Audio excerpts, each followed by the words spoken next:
வணக்கம் சமீக்ஷா. வணக்கம் ஆசிரியர். சமீக்ஷா, இன்னைக்கு நம்ம எனக்கு பிடித்த இடம் பார்க்க போறோம். சரியா? அங்க எத்தனை இடங்கள் இருக்கிறது? மருத்துவமனை, வங்கி, பூங்கா, கடற்கரை, பள்ளி, தபால் நிலையம், உணவகம், விமானம் நிலையம், நூலகம். உனக்கு பிடித்த இடம் என்ன? நூலகம். சரி, நூலகத்துல என்னெல்லாம் செய்யலாம்?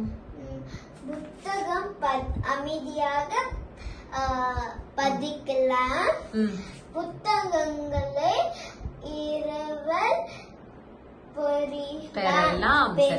நூலகத்துல இருக்கிறப்போ எப்படி இருக்கணும்? கத்தக்கூடாது. கத்தக்கூடாது, அமைதியா இருக்கணும். அப்புறம் வேற என்ன செய்யலாம்? ஊது கூடாது. உணவு